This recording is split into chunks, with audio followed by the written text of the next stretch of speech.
오늘 우리에게 주신 하나님의 말씀 요한복음 4장 1절부터 14절까지 보겠습니다. 요한복음 4장 1절부터 14절입니다. 신약성경 147쪽 부근에 있습니다. 요한복음 4장 1절부터 14절까지를 제가 대신 봉독해 드리겠습니다. 하나님의 말씀을 들으십시오. 예수께서 제자를 삼고 세례를 베푸시는 것이 요한보다 많다 하는 말을 바리새인들이 들은 줄을 주께서 아신지라. 예수께서 친히 세례를 베푸신 것이 아니요 제자들이 베푼 것이라. 유대를 떠나사 다시 갈릴리로 가실새 사마리아를 통과하여야 하겠는지라. 사마리아에 있는 수가라는 동네에 이르시니 야곱이 그 아들 요셉에게 준 땅이 가깝고 거기 또 야곱의 우물이 있더라. 예수께서 길 가시다가 피곤하여 우물 곁에 그대로 앉으시니 때가 6시쯤 되었더라. 사마리아 여자 한 사람이 물을 기르러 왔음에 예수께서 물을 좀 달라 하시니 이는 제자들이 먹을 것을 사러 그 동네에 들어갔음이로라. 사마리아 여자가 이르되 당신은 유대인으로서 어찌하여 사마리아 여자인 나에게 물을 달라 하나이까 하니 이는 유대인이 사마리아인과 상종하지 아니함이로라. 예수께서 대답하여 이르시되 너가 만일 하나님의 선물과 또 너에게 물 좀 달라 하는 이가 누구인 줄을 알았더라면 너가 그에게 구하였을 것이요 그가 생수를 너에게 주었으리라. 여자가 이르되 주여 물기를 그릇도 없고 이 우물은 깊은데 어디서 당신이 그 생수를 얻겠사옵나이까. 우리 조상 야곱이 이 우물을 우리에게 주셨고 또 여기서 자기와 자기 아들들과 짐승이 다 마셨는데 당신이 야곱보다 더 크니이까. 예수께서 대답하여 이르시되 이 물을 마시는 자마다 다시 목마르리니와 내가 주는 물을 마시는 자는 영원히 목마르지 아니하리니 내가 주는 물은 그 속에서 영생하도록 솟아나는 샘물이 되리라. 아멘. 네, 유명한 본문 말씀이죠. 여러분들도 다 잘 아시는 사마리아 여인을 예수께서 만나시고 구원하신 그 사건이 기록된 말씀입니다.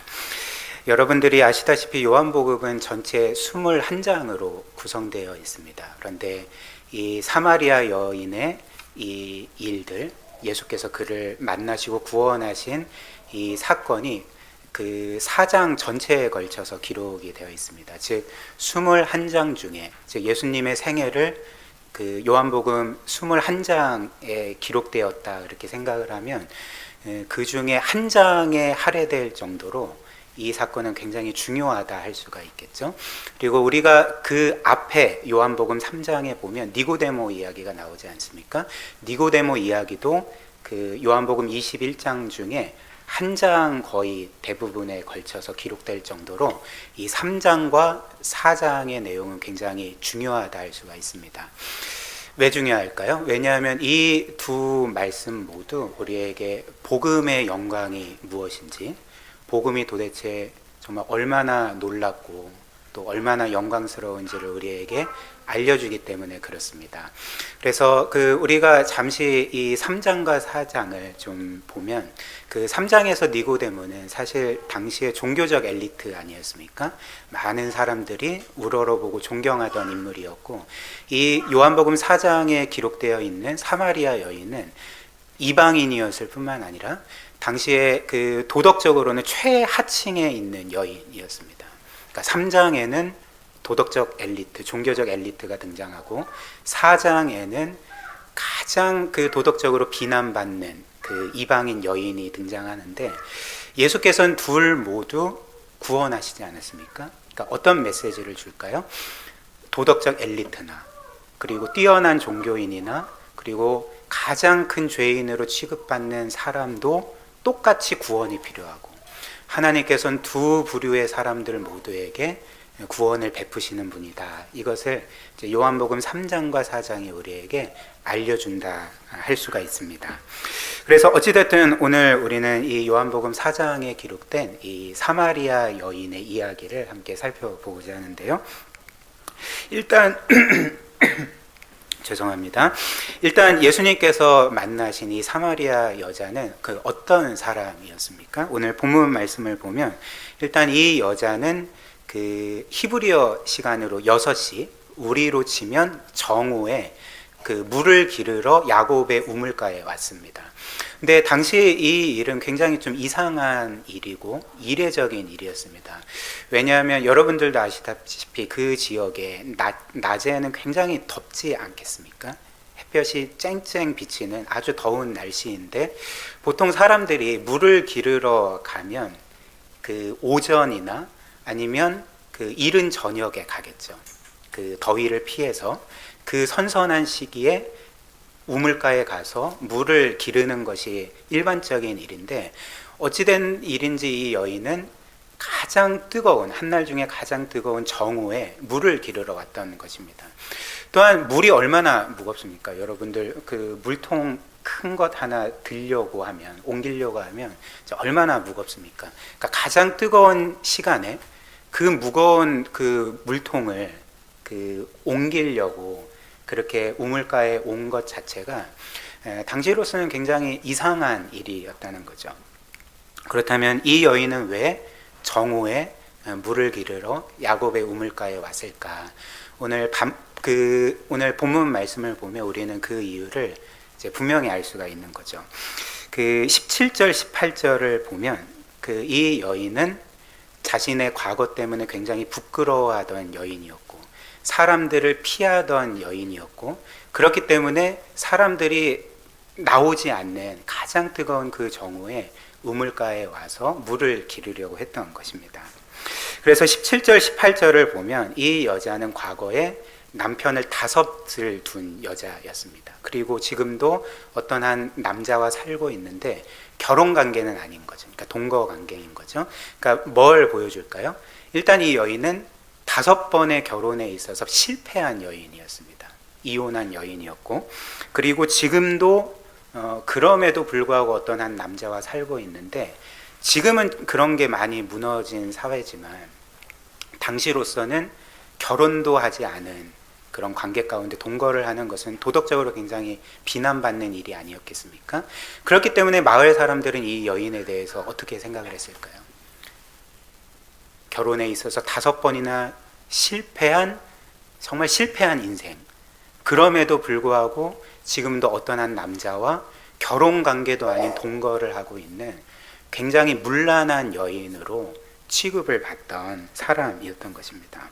그래서 이 여자는 마을 사람들에게 늘 비난과 정죄의 대상이었을 것이고 누구도 이 여인을 호의적으로 대해주지 않았을 것이고 그리고 누구도 이 여인에게 그 친구로서 그를 대해주지 않았을 것입니다. 이런 이유로 이 여인이 사람들을 피해서 이 정오에 물을 기르러 왔던 거죠. 그런데 예수님께서 바로 오늘 이 불쌍한 여인을 만나 주셨던 것입니다. 근데 우리는 이 본문을 좀 주의 깊게 살펴보지 않으면 예수님이 우연히 사마리아 마을, 그 수가라는 마을에 들어가시고 우연히 어떤 여인을 만나게 되었네? 이런 식으로 그 여인을 만나신 것이 아닌 거죠. 그 말씀의 문맥을 보면 예수님께서는 의도적으로 사마리아 마을에 들어가셨고요. 의도적으로 그 자리에 계셨고요. 의도적으로 그 여인을 기다리시다가 만나 주셨던 것입니다. 왜 그럴까요?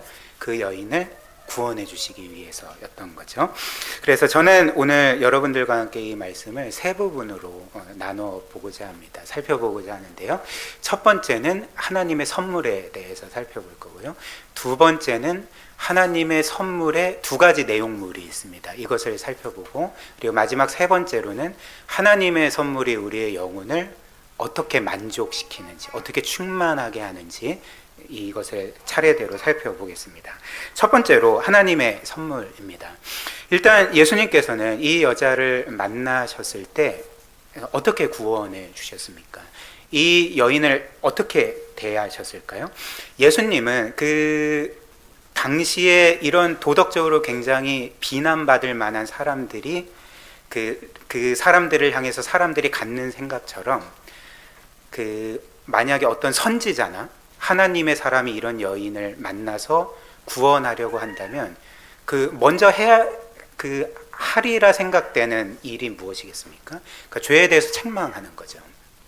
하나님의 심판을 경고하는 것 아니겠습니까? 그러나 예수님께서는 이 여자를 책망하시지도 않았고요. 그리고 그 죄를 물어보시지도 않았고요. 무조건 회개하라고 촉구하시지도 않았습니다. 이 예수님은 이 여인을 그 부드럽게 친절하게 대하시고 대화를 이어가셨던 거죠. 그래서 예수님께서는 첫 번째로 이 여인에게 나에게 물을 좀 달라 이렇게 말씀을 하셨습니다. 6절 7절 한번 보십시오. 거기 또 야곱의 우물이 있더라. 예수께서 길을 가시다가 피곤하여 우물 곁에 그대로 앉으시니 때가 6시 즉 정오쯤 되었더라. 사마리아 여자 한 사람이 물을 기르러 왔음에 예수께서 물을 좀 달라 하시니. 그리고 예수님께서 물을 좀 달라 하셨을 때 이 여인이 굉장히 놀라워했습니다. 그러니까 놀랬던 거죠. 왜 놀랬을까요? 일단 이 여인은 우물가에 아무도 없을 거라고 생각하고 왔는데 어떤 한 남자가 있었고, 그리고 더군다나 그 남자는 알고 보니까 유대인이었던 것입니다. 여러분들도 알다시피 당시 유대인은 사마리아 사람들을 사람처럼 취급하지 않았습니다. 그러니까 사람 이하의 개와 같은 사람들로, 혼혈 민족이고 하나님의 이름을 더럽히는 그런 죄인들로 취급을 했던 거죠. 그런데 이런 그 상황에서 어떤 한 유대인 남자가 자기에게 말을 거는 거예요. 그리고 물을 좀 달라고 하는 겁니다. 그러니까 이 여인이 굉장히 좀 놀라지 않았겠습니까? 그래서 사마리아 여인이 이어서 이렇게 말하는 거죠. 9절 말씀 보십시오. 사마리아 여자가 이르되 당신은 유대인으로서 어찌하여 사마리아 여자인 나에게 물을 달라 하나이까 하니 이는 유대인이 사마리아인과 상종하지 아니함이러라. 그리고 그때 예수님은 이 여인에게 이렇게 말씀하시죠. 10절입니다. 예수께서 대답하여 이르시되 너가 만일 하나님의 선물과 또 너에게 물 좀 달라 하는 이가 누구인 줄 알았더라면 너가 그에게 구하였을 것이요 그가 생수를 너에게 주었으리라. 이렇게 말씀을 하셨습니다. 예수님은 지금 이 여인에게 어떤 말씀을 하고 계십니까? 나는 너에게 이 야곱의 우물물을 달라 했지만 그러나 나의 진짜 목적은 내가 너에게 하나님의 선물을 주는 거다. 너는 나에게 물밖에 줄 수 없지만 나는 너에게 하나님의 선물을 주기를 원한다 라고 이제 말씀을 하셨던 것입니다. 사랑하는 여러분, 이는 이 세상의 관점에서 굉장히 놀라운 일이고 있을 수 없는 일이 아닙니까? 왜냐하면 이 세상 사람들이 생각하기에 신이란 존재가 찾아가고 만나주는 사람은 어떤 부류의 사람들입니까? 신의 선물을 받을 수 있는 사람은 어떤 부류의 사람들입니까? 이 세상 사람들이 보통 생각하는 신의 호의를, 선물을 받을 수 있는 사람은 도덕적으로 선한 사람, 의로운 사람, 뭔가 공적을 세운 사람, 공로를 이룬 사람, 이런 사람들이 신을 만날 수 있고 신의 호의와 선물을 받을 수 있는 것 아닙니까? 그러나 지금 예수님께서는 어떤 이에게 하나님의 선물을 주신다 말씀합니까? 그런 도덕적으로 뛰어나고 탁월한 사람들이 아니라 도덕적으로 최하층에 있던 여인, 모든 사람들이 죄인이라 비난하고 정죄받는 이에게 하나님이신 예수 그리스도께서 그를 찾아가셨고 만나주셨고 더 나아가서 그에게 나는 너에게 하나님의 선물을 주기를 원한다 이렇게 말씀을 하고 계시는 것입니다. 특별히 우리는 오늘 예수님께서 이 여인에게 제안하고 계시는 이 하나님의 선물이라고 할 때 이 선물이라는 단어를 좀 주목해서 볼 필요가 있을 것 같습니다. 우리가 선물이라는 것을 좀 정의하면 어떻게 정의할 수 있겠습니까? 값없이 주고 값없이 받는 것이 이제 선물이 되겠죠. 그래서 주는 자도 값없이 주고 받는 자도 어떤 값이나 대가를 치름 없이 이제 거저 받는 것을 이제 선물이라 하지 않겠습니까? 예를 들면 제가 여기 이제 앞에 계신 신진현 집사님께 이제 10만 원짜리 어떤 옷을 사서 그 집사님께 이렇게 말씀을 드리는 거죠. 집사님, 이거 10만 원짜리 옷인데 저에게 10만 원을 주시면 이 옷을 드리겠습니다 라고 제가 제안을 하면 이거는 사실 선물이 아닌 거죠. 이것은 이제 거래이고 흥정 아니겠습니까?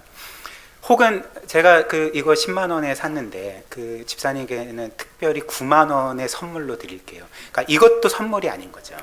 흥정인 거죠. 선물이 되려면 어떻게 해야 됩니까? 그러니까 값없이 주고 값없이 받는 것. 이게 이제 선물인 것입니다. 근데 예수님께서 오늘 이 사마리아 여인에게 내가 너에게 하나님의 선물을 주겠다. 거기에 담긴 의미가 무엇이겠습니까? 내가 너에게 주는 이 하나님의 선물은 너가 값이나 대가를 치불할 일 없이 거저 받고 값없이 받고 대가 없이 받고 은혜로 받으면 된다라고 이 여인에게 말씀하고 계시는 거죠. 그러나 이 사마리아 여인에게만 주께서 하나님의 선물을 은혜로 주시는 것이 아니라 값없이 주시는 게 아니라 우리 모두에게 값없이 주시는 것 아니겠습니까? 그렇다면 왜 하나님은 우리에게 그분의 선물을 값없이 주시는 것일까요? 그러니까 이유는 간단하죠. 우리는 그분이 주시는 선물에 대해서 그 어떤 값이나 대가도 치를 수 없는 사람들이기 때문에 그렇죠. 할 수가 없습니다. 우리는 대가를 치를 수가 없는 사람들입니다. 즉 바꿔 말하면 우리는 우리의 힘으로 어떤 구원의 자격을 갖추어서 그 구원을 살 수 있는 사람이 아닌 거죠. 얻어낼 수 있는 사람이 아닌 것입니다. 왜냐하면 우리 모두는 하나님 앞에 아무 소망 없는 죄인들이고 우리가 이루어낼 수 있는 최상의 의로움이라 할지라도 하나님께는 더러운 옷과 같기 때문에 우리는 대가를 치를 수가 없는 거죠. 오히려 우리가 하나님께 드릴 수 있는 것은 죄밖에 없고 그로 인해서 우리가 하나님께 마땅히 받을 수 있는 것은 그분의 진노와 심판밖에 없다는 것입니다. 그러나 이런 상황에서 하나님은 바로 우리에게 선물을 주시는 거죠. 그 구원을 선물로 주시는 것입니다. 그래서 이것을 잘 보여주는 말씀이 우리가 잘 아는 에베소서 2장 말씀 아닙니까? 1절, 8절, 9절 한번 보십시오. 그는 즉 예수 그리스도는 허물과 죄로 죽었던, 여기서 허물과 죄로 죽었다는 것은 무엇을 의미합니까? 그러니까 구원에 있어서 대가를 치를 수가 없다는 것이죠. 어떤 값도 치를 수 없는 상태에 있는 우리를 살리시고, 그리고 8절 9절 너희는 그 은혜에 의하여 믿음으로 말미암아 구원을 받았으니 이것은 너희에게서 난 것이 아니요 하나님의 선물이라. 행위에서 난 것이 아니니 이는 누구든지 자랑하지 못하게 하려 함이라. 이렇게 말씀을 합니다. 그러나 하나님께서 오늘 이 말씀처럼 또 에베소서의 말씀처럼 우리에게 구원을 혹은 영원한 생명을 선물로 주실 때 우리는 그 선물을 값없이 대가 없이 받지만, 그러나 하나님께서 그 선물을 우리에게 주실 때에 그분 또한 어떤 값이나 대가를 치르지 않은 것은 아닙니다. 우리는 보통 우리가 받는 구원이 값없이 받는 거니까 하나님도 그냥 옛다 여기 있다 하면서 그냥 쉽게 주신 거라고 생각을 합니다. 은연중에 하나님도 그 어떤 값이나 대가나 희생도 치름 없이 그냥 주시는 거겠지라고 생각하는 그 경우가 많다는 거죠. 결코 그렇지 않죠. 우리 하나님께서 우리는 값없이 받지만 그 값없는 구원이라는 선물을 우리에게 주시기 위해서 그분은 분명히 값을 치러야 됐고 희생을 치러야 됐고 대가를 치르셔야 되지 않았겠습니까? 이 세상에 누군가를 위해서 선물을 줄 때 값을 치르지 않고 줄 수 있는 선물이 어디 있겠습니까? 대가를 치르지 않고 줄 수 있는 선물이 어디 있겠습니까? 하나님께도 마찬가지죠. 하나님이 우리를 위해 구원이라는 선물, 영생이라는 선물을 주시기 위해서 치르신 값이 무엇입니까? 요한복음 3장 16절 하나님이 세상을 이처럼 사랑하사 독생자를 주셨으니 이는 그를 믿는 자마다 멸망하지 않고 영생을 얻게 하려 하심이라. 우리에게 영원한 생명을 주시기 위해서 그분은 그 아들을 우리에게 주셨던 것입니다. 그 아들의 생명값으로, 그 아들의 피값으로 마련한 그 구원과 영생이라는 선물을 우리에게는 값없이 대가 없이 거저 주신 것이 바로 우리가 받은 하나님의 놀라운 선물이자 사마리아 여인이 받은 하나님의 선물이라는 거죠. 그 다음 두 번째로 하나님께서 주시는 이 구원이라는 선물, 이 내용물을 살펴보겠습니다. 오늘 주께서는 이 하나님의 선물을 그 사마리아 여인에게 제안하실 때에 이 선물의 내용물을 이렇게 말씀을 하십니다. 13절 14절 한번 보십시오. 예수께서 대답하여 이르시되 이 물을 마시는 자마다 다시 목마르려니와 내가 주는 물을 마시는 자는 영원히 목마르지 아니하리니 내가 주는 물은 그 속에서 영생하도록 솟아나는 샘물이 되리라. 이렇게 말씀하셨죠. 그래서 예수님은 이 여인에게 내가 너희에게 하나님의 선물을 주겠다 이렇게 말씀하시고, 이어서 그 하나님의 선물 박스에 담긴 그 내용물 두 가지를 말씀하시는 거죠. 그 첫 번째는 그 14절 하반절처럼 영생하도록 솟아나는 샘물에서 이제 영생이고요. 또 두 번째는 그 14절 상반절처럼 영원히 목마르지 아니하는 것. 이렇게 두 가지, 영생과 영원히 목마르지 아니하는 것이 우리 주께서 우리에게 베푸시는 하나님 선물의 두 가지 내용물이라는 거죠. 그리고 이 두 가지 그 하나님의 선물, 이 내용물은 우리 인생의 근원적인 문제인 두 가지를 완전히 해결하게 되는 거죠. 우리의 인생의 근원적인 두 가지 문제가 무엇일까요? 그러니까 하나는 죽음이라는 문제고, 하나는 끝없는 영혼의 갈급함, 갈증의 문제입니다. 그래서 영생은 우리의 죽음이라는 문제를 해결하고, 그리고 영원히 목마르지 않게 하는 것은 우리의 이 영혼의 갈급함을 채우고 해결하는 거죠. 충만케 하는 거죠. 그래서 이를 차례대로 살펴보겠습니다. 첫째로 하나님께서 우리에게 주시는 선물의 첫 번째 내용물은 이제 영생입니다. 영원한 생명입니다. 그리고 이는 정말 하나님께서 우리에게 주실 수 있는 최고의 선물인 거죠. 왜냐하면 앞에서 우리가 본 것처럼 우리의 인생의 가장 근원적인 문제인 죽음이라는 문제를 이 영생이 해결하기 때문에 그렇습니다. 사실 사람들은 이 죽음이라는 것을 잘 생각하고 싶지 않아 합니다. 죽음에 직면하고 싶지 않아 하는 거죠. 왜냐하면 이 죽음이라는 것은 이 세상에서 우리가 경험할 수 있는 가장 고통스럽고 가장 절망스럽고 그리고 가장 끔찍한 일이기 때문에 그렇습니다. 그래서 우리는 이런 이유 때문에 되도록이면 죽음에 대해서 생각하지 않으려고 하고, 그리고 그 죽음을 직면하려고 하지 않기를 원하고, 또 그 죽음이라는 주제를 의도적으로 이렇게 피하려고 하는 것이죠. 그러나 우리가 죽음을 생각하지 않으려고 하고 그 주제를 피하려고 하더라도, 직면하고 싶지 않더라도 우리의 인생의 분명한 사실은 무엇입니까? 이 세상 모든 사람이 반드시 죽음을 맞이한다는 거죠.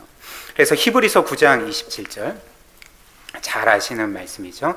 한 번 죽는 것은 사람에게 정해진 것이요 그 후에는 심판이 있으리라. 죽음은 반드시 오고 그 후에는 심판이 있을 거다. 이것이 이 세상 모든 사람의 정해진 한 운명이지 않습니까? 그리고 말씀드린 것처럼 이 세상의 죽음만큼 비참하고 또 비통하고 고통스럽고 두려운 일이 있겠습니까? 여러분들 한번 생각을 해보십시오. 오늘이라도 정말 나의 가장 사랑하는 사람이 죽는다는 그 생각을 하는 것 자체도 우리에게 너무나도 고통스럽지 않습니까? 우리의 사랑하는 가족들, 나의 남편과 아내와 나의 부모님과 그리고 정말 내 눈에 넣어도 아프지 않을 나의 자녀가 죽는다는 상상만 해도 우리는 굉장히 고통스럽습니다. 굉장히 정말 끔찍한 일이 아니겠습니까? 그런데 이런 일들이 실제로 일어난다면 그 고통과 슬픔을 어디에 비길 수가 있겠습니까? 그러나 문제는 무엇일까요? 문제는 우리가 사랑하는 사람들만 죽는다는 게 아니라 이제 우리도 죽는다는 거죠. 우리도 반드시 죽게 됩니다. 물론 우리 모두는 최대한 오래 살기를 원하죠. 그래서 여러분들 중에 나는 어찌됐든 최대한 일찍 이 세상을 떠나고 싶다라는 분은 아마 그 성령으로 충만한 사람 외에는 없을 것입니다. 나는 주님 품에 빨리 안기고 싶어. 이런 사람 외에는 이 세상에서 일찍 죽고 싶은 사람이 어디 있겠습니까? 그래서 최대한 한 100세 아니면 뭐 더 나아가서 120세까지는 풀로 채우고 내가 좀 주님 품에 안기고 싶다. 이런 생각을 우리 모두가 하지 않겠습니까? 그러나 현실은 태어나는 데는 순서는 있지만 이 세상을 떠나는 데는 순서가 없는 거죠.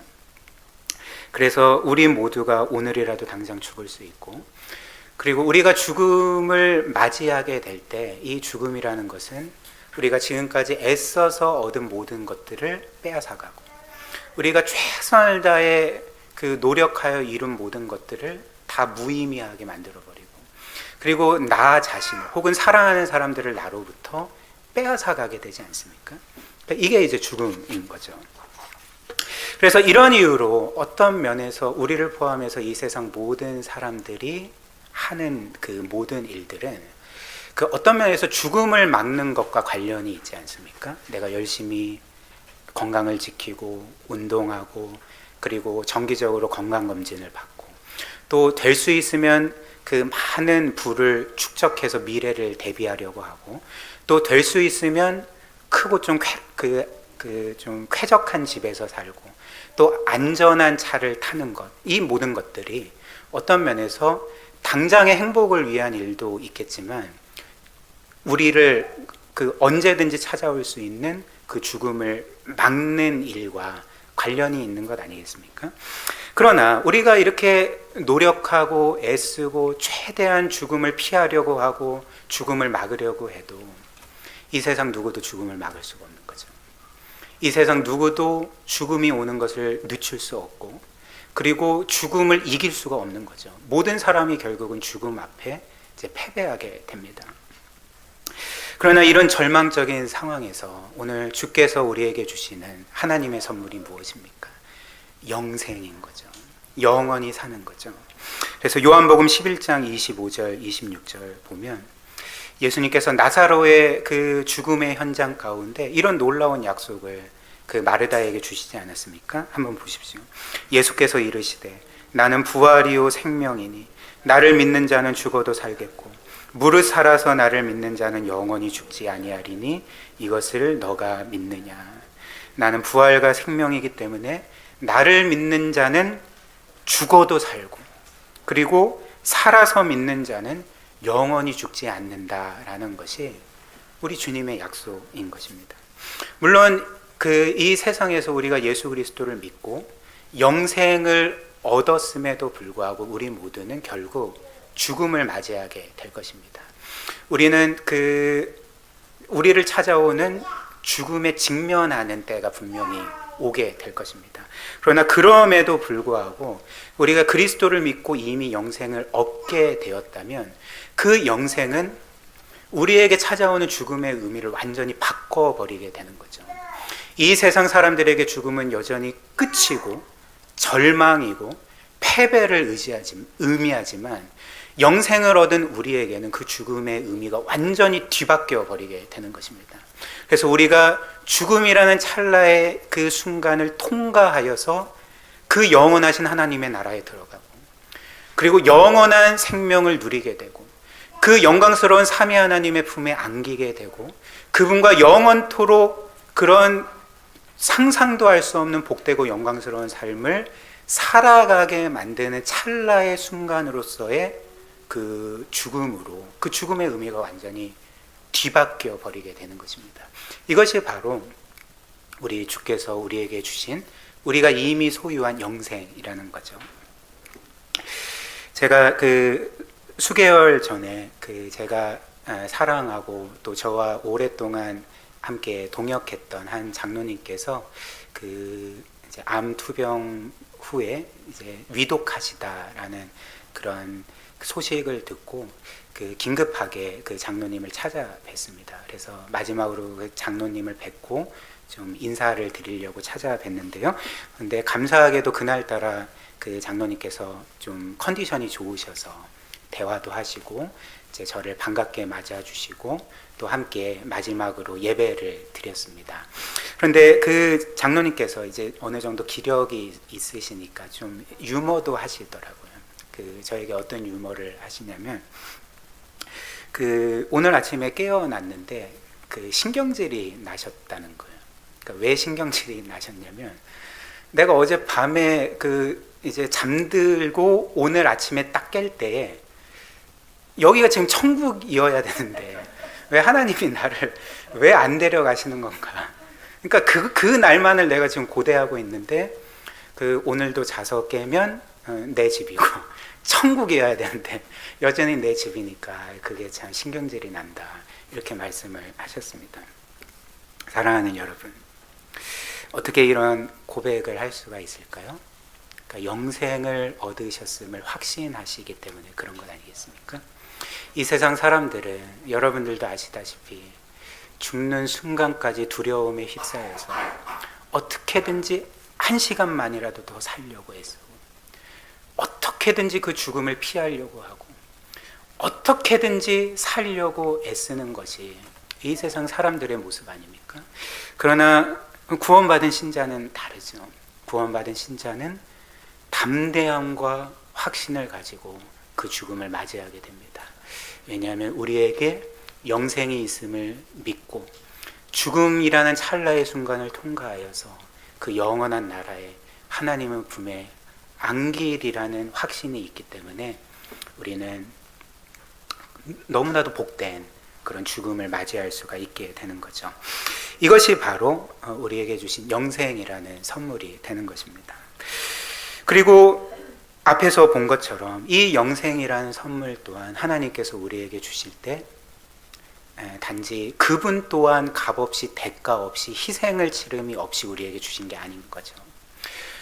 성경이 말하는 것처럼 죄의 삭은 사망입니다. 우리는 생명을 얻을 수 있는 사람들이 아닙니다. 더군다나 영원한 생명을 얻을 수 있는 사람들이 아닙니다. 그럼에도 불구하고 하나님께서 우리와 같은 죄인들에게 영원한 생명을 주실 수 있는 이유가 무엇입니까? 그 대가를 치르셨기 때문에 그런 거죠. 우리가 죽어야 되는데 그리스도께서 십자가에서 우리 대신 죽으셨기 때문에, 우리가 멸망당해야 되는데 그리스도께서 십자가에서 멸망당하셨기 때문에 그 대가로서 우리가 멸망하지 않고 영생을 얻게 되었다는 것이 바로 이 성경이 우리에게 말하는 하나님의 그 희생이자 또 우리가 받은 선물이 아니겠습니까? 이것이 바로 우리가 이미 소유하고 누리고 있는 놀라운 구원의 사실인 것입니다. 그 다음 두 번째로 하나님의 구원의 선물 두 번째 내용은 이 영원한 생명뿐만 아니라 주님 말씀하신 것처럼 영원히 목마르지 않게 되는 것입니다. 13절 14절을 다시 보십시오. 예수께서 대답하여 이르시되 이 물을 마시는 자마다 다시 목마르려니와 내가 주는 물을 마시는 자는 영원히 목마르지 아니하리니 내가 주는 물은 그 속에서 영생하도록 솟아나는 샘물이 되리라. 여기에서 그 예수님께서는 두 개의 물을 대조하여 말씀하고 계십니다. 그 첫 번째 물은 그 여인이 예수님께 줄 수 있는 야곱의 우물물이죠. 여인이 매일 와서 길러서 그 자신의 갈증을 해소할 수 있는, 생명을 이어갈 수 있는 그 야곱의 물리적인 물이고요. 그리고 그에 대해서 이제 예수님은 또 다른 물을 말씀하시는 거죠. 내가 주는 물은 영원히 목마르지 아니하는 물이다, 이렇게 말씀을 하는 거죠. 그래서 예수께서는 이 사마리아 여인에게 이런 놀라운 물을 약속을 하셨습니다. 그리고 사마리아 여인은 이 예수님의 말씀, 이것을 먹으면 영원히 목마르지 않게 된다, 이 물을 처음에는 이제 오해를 했던 거죠. 이 물을 마치 이 물만 먹으면 내가 영원히 목마르지 않게 되는 거구나. 이제는 여기에 물을 기르러 오지 않아도 되는 그런 기적적인 물로 이제 오해를 했습니다. 그래서 이런 생각에, 이제 물을 기르러 오지 않아도 된다는 생각에 이렇게 말했던 거죠. 15절입니다. 여자여 이르되 주여 그런 물을 내게 주사 목마르지도 않고 또 여기 물 기르러 오지도 않게 하옵소서. 그렇다면 예수님은 이에 대해서 이제 어떻게 말씀하셨을까요? 여인이 그 물을 저에게 주십시오 라고 말씀을 드렸을 때 예수님은 그에게 어떻게 말씀하셨습니까? 16절 보십시오. 이르시되 가서 너의 남편을 불러오라. 이르시되 가서 너의 남편을 불러오라. 이렇게 말씀하셨습니다. 그런데 이는 좀 이상한 대화가 아닙니까? 여러분들이 좀 주의 깊게 살펴보면 지금 예수님과 사마리아 여인 사이의 이 대화는 굉장히 좀 어색하고 이상합니다. 왜냐하면 지금 사마리아 여인은 예수님께 주님, 그 물을 저에게 주십시오. 제가 그 물을 얻기를 원합니다. 라고 말씀을 드렸을 때 정상적인 대화라면 예수님은 이 여인에게 그래, 내가 이 물을 너에게 주마 라고 말씀을 하시든지, 아니면 그래, 이 물을 내가 너에게 줄 건데 이 물을 얻기 위해서는 이것저것을 해야 된다, 이렇게 말씀을 하시든지, 이게 이제 정상적인 답변이 아니겠습니까? 근데 예수님께서는 뜬금없이 물을 좀 주십시오라는 그 요청에 너의 남편을 데려오라 이렇게 말씀을 하시는 거죠. 물을 좀 주십시오, 너의 남편을 데려오라. 좀 이상하지 않습니까? 그렇다면 그 예수님은 왜 이렇게 뜬금없이 너의 남편을 불러오라 이렇게 말씀하셨을까? 근데 사실 예수님의 이 말씀은 뜬금없는 이야기가 아니었습니다. 오히려 가장 적절한 말씀을 이 여인에게 하셨던 거죠. 왜 그럴까요? 왜냐하면 예수님은 이 여인에게 그의 영혼을 영원토록 채울 수 있는 이 물을 주시기 위해서는 이 여인 편에서 그가 지금까지 자신의 영혼을 채우려고 붙들어 왔던 거짓 만족을 깨닫게 하고 그것을 드러내야 했기 때문에 예수님께서는 이 여인에게 너의 남편을 데려오라 이렇게 말씀을 하셨던 것입니다. 그렇다면 지금 이 사마리아 여인이 지금까지 자신의 어떤 이 육신의 목마름이 아니라 영혼의 목마름을 채우기 위해서 붙들었던 헛된 만족이 무엇이었습니까? 예수님이 말씀하신 것처럼 남자였던 거죠. 즉, 그 여인이 원하는 남자의 사랑을 받고 보호를 받고 그 안에서 뭔가 안정감을 누리는 것, 이것이 바로 그 여인이 지금까지 붙들어 왔던 헛된 만족이었던 것입니다. 그래서 17절 18절을 한번 다시 보십시오. 여자가 대답하여 이르되 나는 남편이 없나이다. 예수께서 이르시되 너가 남편이 없다 하는 말이 옳도다. 너에게 남편 5이 있었고 지금 있는 자도 너의 남편이 아니니 너의 말이 참되도다. 그래서 예수님의 말씀처럼 그리고 앞서 본 것처럼 이 여인에게는 지금까지 5명의 남편이 있었던 거죠. 그리고 지금도 어떤 한 남자와 살고 있는데 동거 관계입니다. 그러니까 무엇을 의미합니까? 그러니까 지금 이 여인은 결혼 생활에서 5번이나 실패했음에도 불구하고, 그러니까 이 정도까지 남성에게 대이면, 이 정도까지 실패를 경험하게 되면 그 남자는 꼴도 보기 싫을 것 아니겠습니까? 그러나 지금도 어떤 한 남자와 결혼 관계가 아닌 동거하고 있다는 것은 무엇을 보여주는 것이겠습니까? 그러니까 지금까지 이 여인이 가장 원했던 것, 가장 목말라 했던 것, 가장 갈급해 했던 것이 무엇이었는지를 보여주는 거죠. 즉, 그가 원하는 남성의 사랑을 받고 보호를 받고 그로 인해서 만족을 얻고 안정감을 얻는 것. 즉, 이 여인은 자신의 삶 내내 이렇게 생각을 했던 것입니다. 내가 원하는 남자의 사랑을 내가 받게 된다면, 그리고 내가 원하는 남자의 보호를 받을 수만 있다면, 내가 원하는 남성의 품에 안겨서 안정감을 누릴 수가 있다면 나는 진정으로 만족할 거야. 내 삶은 진정으로 의미 있고 가치 있어질 거야 라고 하면서 그 남자를 자신의 구원으로 삼고 살았던 것입니다. 그러나 실제로는 어떠했을까요? 이 여인은 5명의 남성을 거치면서 지금도 그리고 어떤 한 남자와 살고 있지만 그의 근원적인 갈급함은 결코 채워지질 않았던 거죠. 여러 결혼 생활에서 또 남성들과의 관계에서 이 여인은 오히려 영적으로 더 목말라 했고 더 갈급해 했고 더 고통스러운 세월을 계속적으로 보냈던 것입니다. 그래서 예수님께서는 이런 여인에게 그의 영혼을 궁극적으로 채울 수 있는 그 만족, 하나님의 선물을 주시기 전에 너의 남편을 데려오라. 즉 너가 지금까지 하나님 대신 붙들었던 영혼의 헛된 만족을 나에게 고백해야 된다. 그리고 인정해야 된다. 이렇게 말씀을 하셨던 것입니다. 사랑하는 여러분, 그런데 이런 근원적인 목마름은 사마리아 여인에게만 있는 것이 아니죠. 이 세상 모든 사람에게 있고 우리에게도 있지 않습니까? 그러나 불행하게도 사람들은 오늘 사마리아 여인과 같이 자신의 영혼의 이런 근원적인 갈급함을, 자신의 갈증을 채울 수 없고 도리어 그 갈증만을 더욱더 키우는 이 세상의 헛된 것들로 계속 채우려고 하는 거죠. 그래서 어떤 이들은 사마리아 여인처럼 자신이 원하는 사람의 사랑을 받음으로, 혹은 어떤 사람들은 사람들의 인정과 칭찬을 받음으로써, 또 어떤 사람들은 자신의 커리어에서 크게 성공함으로, 어떤 사람은 크고 많은 부를 얻거나, 혹은 이 세상에서의 그 쾌락을 통해서 자신의 영혼을 끊임없이 채우려고 하고, 또 뭔가 충만함을 경험하기를 원하지만 저와 여러분들이 경험하는 것처럼 이런 시도들이 성공한 적이 있습니까?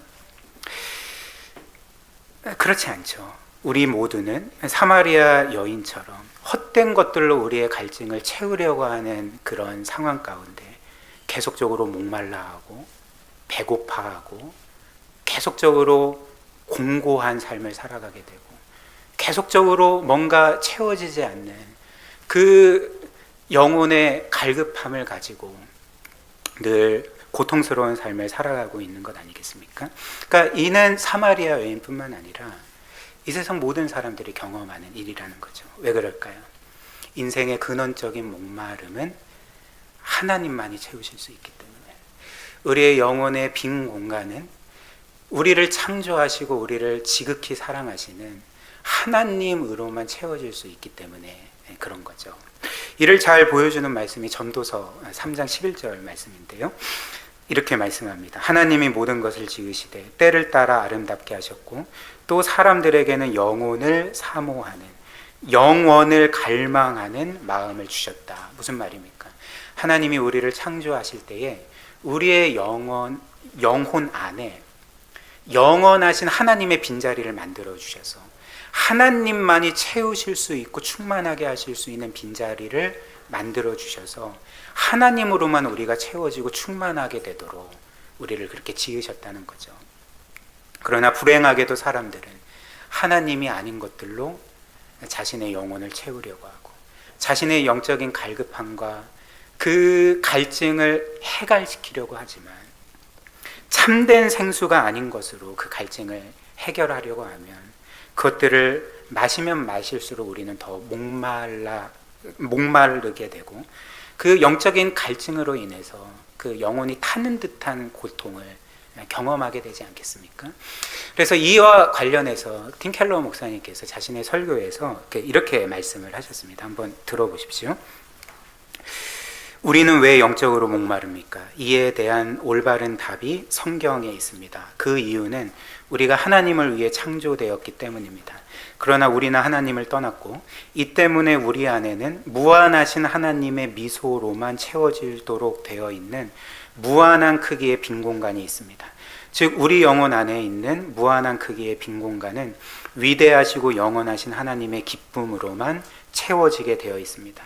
그리고 그 빈 공간은 하나님의 사랑으로만 채워지게 되어 있습니다.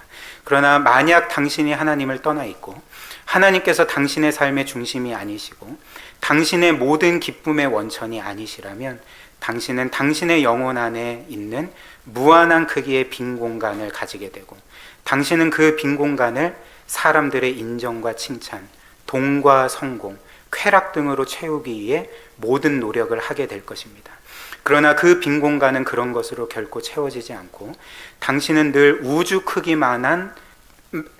크기만큼 불완전한 거고 까칠하고 쉽게 화를 낼 것입니다.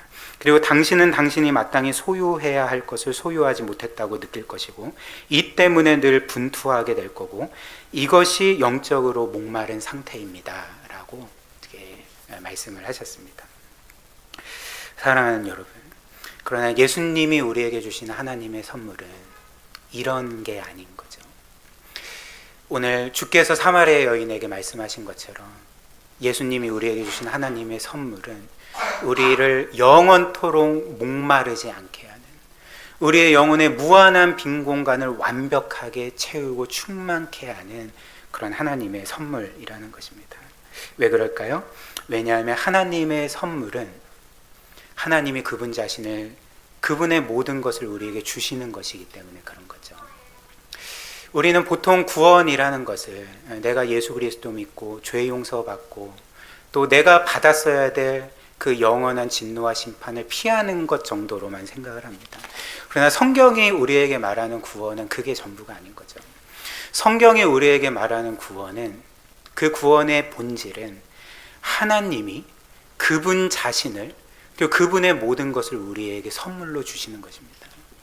하나님이 그분 존재 자체를 우리의 영원한 분기시요 기업이 되도록 우리에게 아낌없이 부어주시는 것이 구원의 본질이라는 거죠. 그렇기 때문에 구원이라는 선물은 바로 우리가 하나님 자신을 소유하게 된 것이고, 하나님으로 충만하게 되는 길이 열린 것이고, 하나님으로 인해 이 세상 어떤 것도 줄 수 없는 그 영혼의 기쁨을 누릴 수 있게 된 것이 성경이 우리에게 주는, 하나님이 그리스도를 희생시키셔서 우리에게 주신 그 놀라운 선물이라는 것이죠. 이 때문에 구약 성경에서 하나님은 자기 자신을 가리켜서 오늘 예수님이 말씀하신 것처럼 나는 생수의 근원이다 라고 말씀하고 계십니다. 예레미야 2장 13절, 내 백성이 두 가지 악을 행하였나니 곧 그들이 생수의 근원되는 나를 버린 것과 스스로 웅덩이를 판 것인데 그것은 그 물을 가두지 못할 터진 웅덩이들이니라. 그래서 이 말씀에서 하나님은 이스라엘 백성의 두 가지 죄를 지적을 하시는 거죠. 그 두 가지 죄악이 무엇입니까? 첫 번째는 이스라엘 백성이 생수의 근원이신 하나님을 버린 것입니다. 그리고 두 번째는 그 하나님을 버렸을 뿐만 아니라 스스로 웅덩이를 팠다라고 표현을 합니다. 말씀을 하십니다. 그러니까 스스로 웅덩이를 팠다는 것은 무엇입니까? 그러니까 하나님이 우리의 진정한 생명이요 만족이신데 그 하나님을 버리고 우리 스스로 우리를 채우려고 했다는 거죠. 우리 스스로 하나님이 아닌 어떤 것들을 우리의 영혼을 채우는 샘물로 삼고 혹은 물 항아리로 삼고, 그래서 그것 안에서 만족하려고 하지만 뭐라고 말씀합니까? 그 웅덩이들은 깨진 것이다. 물을 가두지 못한 깨진 웅덩이에 불과하다. 그러니까 바꿔 말하면 무슨 말입니까? 그러니까 하나님만이 우리를 영원히 목마르지 않게 하시는 샘물이시다, 생수의 근원이시다, 이 말씀을 하는 거죠.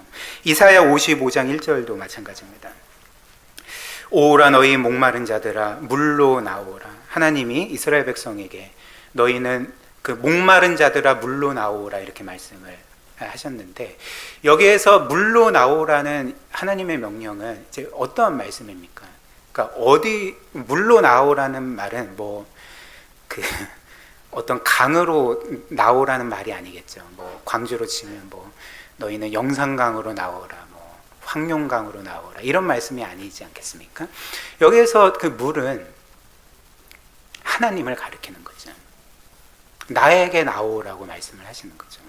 그래서 이어서 그 이사야 55장 3절 말씀 보면, 그래서 너희가 물로, 즉 나에게 나오면 너희의 영혼이 살리라, 이렇게 말씀을 하시는 것입니다. 그래서 결론적으로 예수님께서 구하는 자에게 주시겠다고 약속하신, 우리를 영원토록 목마르지 않게 하는 하나님의 선물, 그 샘물은 하나님 자신이고, 그리고 하나님은 그리스도 안에서 이미 그분의 모든 것, 그분 자신을 우리에게 주셨음을 우리가 굳게 믿고 기억해야 한다는 거죠. 그렇다면 이제 마지막으로 하나님께서는 이 그분의 선물을 통해 우리의 영혼을 어떻게 채우시는가? 어떻게 채우시는가?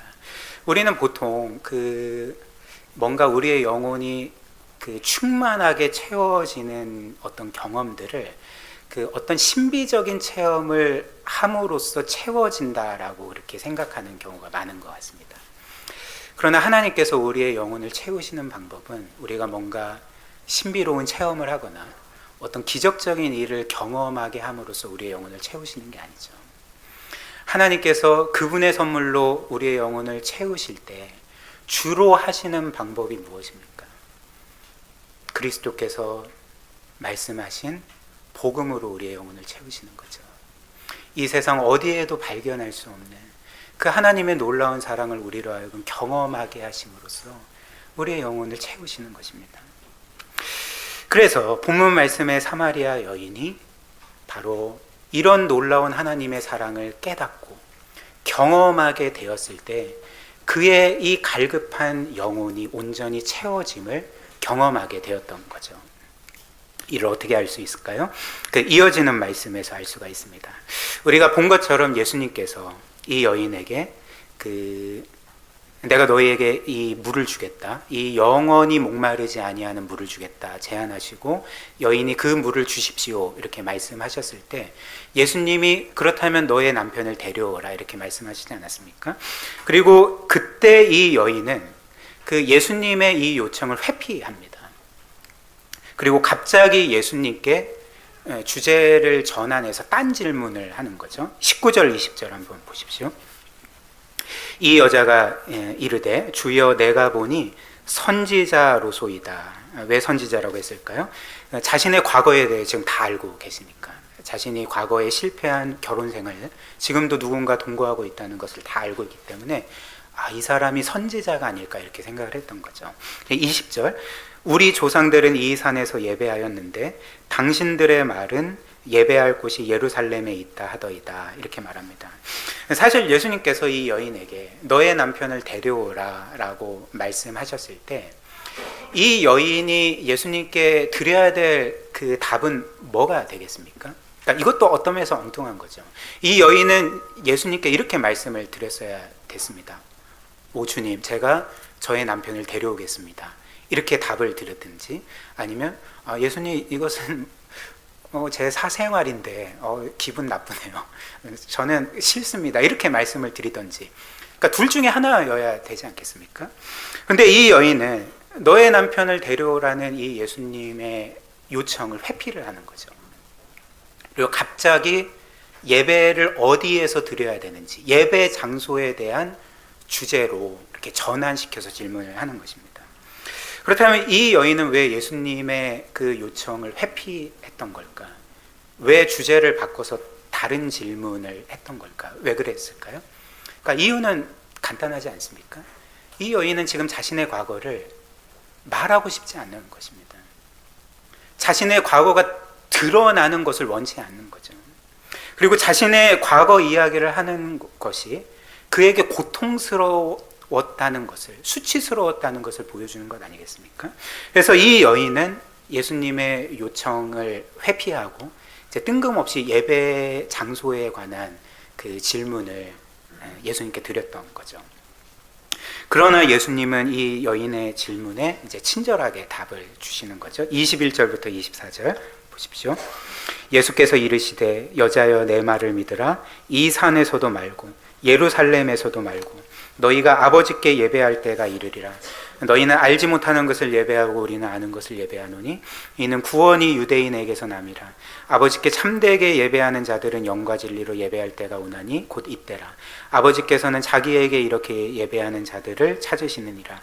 하나님은 영이시니 예배하는 자가 영과 진리로 예배할지니라. 이렇게 답을 하셨습니다. 그러자 이 여인이 이렇게 말하는 거죠. 25절입니다. 여자가 이르되 메시아 곧 그리스도라 하는 이가 오실 줄을 내가 아노니 그가 오시면 모든 것을 우리에게 알려주시리이다. 이 여인은 사마리아 여인이었음에도 불구하고 구약 성경을 믿고 있었기 때문에 하나님이 이 세상을 향해 약속하신 구원자 메시아에 대한 예언을 믿고 있던 사람이었습니다. 그래서 이 여인이 말하기를 메시아라는 하나님이 보내시는 신적 존재인 구원자가 우리에게 오시면 이 모든 것을 우리에게 알려주신다 제가 배웠어요. 이렇게 지금 말씀을 드린 거죠. 그래서 마지막으로 주님은 이 여인에게 이렇게 말씀하십니다. 26절은 우리 함께 같이 읽어볼까요? 시작. 예수께서 이르시되 너가 말하는 내가 그라하시니라. 예수께서 이르시되 너가 말하는 내가 그라하시니라. 무슨 말씀입니까? 여자가 하나님이 보내시는 구원자, 그 신적 존재인 메시아가 이 세상에 오실 때 이 모든 것을 우리에게 알려주실 것입니다 라고 말씀드렸을 때 주께서는 이제 자신의 정체를 이 여인에게 밝히시는 거죠. 너가 말하는 그 메시아가 나다라고 말씀을 하시는 것입니다. 즉 예수님의 이 말씀은 너는 나를 지금까지 선지자 정도로 생각을 했지만 너에게 뭔가 하나님의 말씀을 전해주는 인물 정도로 생각을 했지만 나는 그런 사람이 아니다. 나는 너가 말하고 너가 고대하고 있는 하나님이 보내시는 구원자 메시아다. 나는 선지자 정도일 뿐만 아니라 선지자 정도가 아니라 나는 신적인 존재다라고 자신의 정체를 밝히셨던 것입니다. 그때 이 여자는 어떻게 했을까요? 28절 29절 보십시오. 여자가 물동이를 버려두고 동네에 들어가서 사람들에게 이르되 내가 행한 모든 일을 내게 말한 사람을 와서 보라. 이는 그리스도가 아니냐 하니 라고 말합니다. 사랑하는 여러분, 이는 정말 놀라운 일이 아닙니까? 방금 전까지만 해도 이 여인은 어떤 모습이었습니까? 어떤 삶을 살아가고 있습니까? 사실 자신의 그 과거의 죄로 인해 또 현재의 죄로 인해서 그리고 자신이 생각해도 자신의 그 실패한 삶 때문에 사람들을 늘 피해 다니던 여인이었습니다. 자신의 죄를 늘 회피하고 자신의 죄에 대해서 수치스러워하고 또 남들이 자신에게 하는 그 비난과 정죄를 견딜 수 없어 하는 그런 인생을 살던, 그래서 정오에 우물가에 와서 물을 기르려고 했던, 그렇게 사람들의 시선을 피하고 자신을 숨기고 자신의 죄에 대해서 생각하고 싶지 않아 하던 여인이 바로 이 여인이 아니었습니까?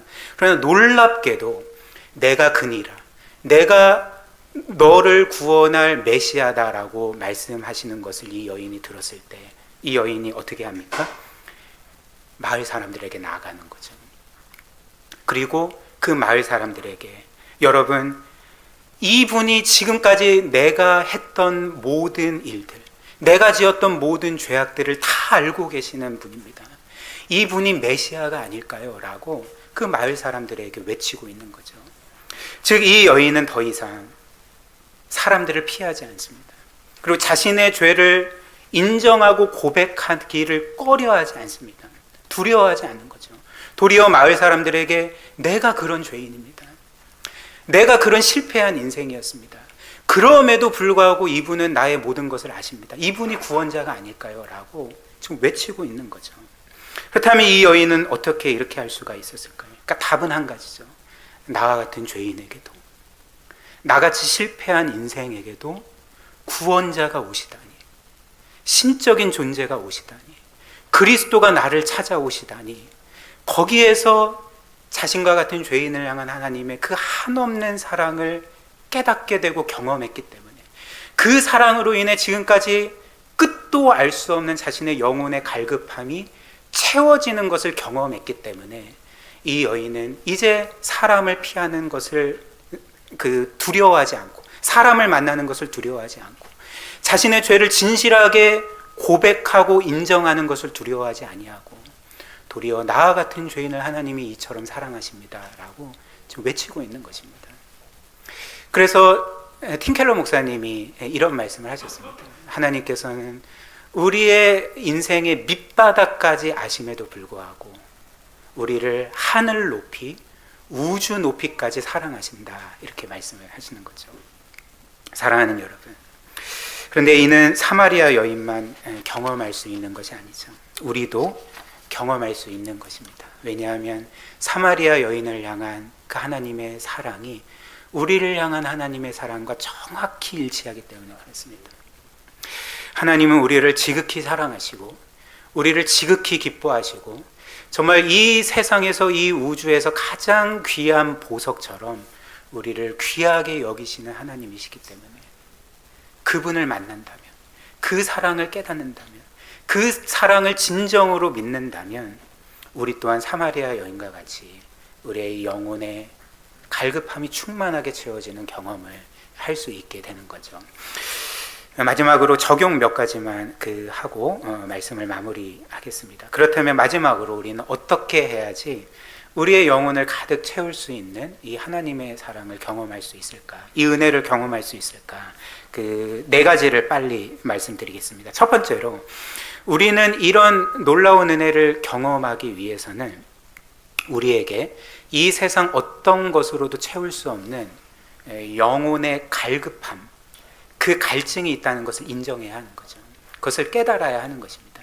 그리고 두 번째로, 우리는 우리의 영혼의 이런 갈급함, 이 갈증을 깨달아야 할 뿐만 아니라 지금까지 그것을 하나님이 아닌 헛된 것으로 채우려고 했다는 것, 하나님이 아닌 거짓 우상으로 그것을 채우려고 했다는 것을 우리가 인정하고 회개하고 그 거짓 우상을 버리는 일을 해야 되는 거죠. 그리고 세 번째로, 우리는 이제 그리스도를 바라보아야 됩니다. 그리스도께서 우리를 위해 행하시고 이루신 모든 일들을 바라보아야 하는 거죠. 그래서 그리스도께서 우리를 위해 죽으시고 완전히 순종하시고 완전한 의로움을 이루신 것 안에서 하나님은 우리를 그분의 영원한 자녀로 받아주시고 그리스도 안에서 이미 영원하고 영광스러운 모든 것들을 우리에게 값없이 주셨다는 것, 이미 우리가 그 모든 것들을 소유했다는 것, 영원히 사랑받고 영광을 얻는다는 것을 우리가 기억하고 그것을 굳게 믿어야 하는 것입니다. 그리고 마지막 네 번째로, 우리는 이 그리스도를 바라볼 뿐만 아니라 그리스도 안에서 소유한 것을 바라볼 뿐만 아니라 실제의 삶에 있어서 우리는 하나님을 기뻐하는 삶을 살아야 됩니다.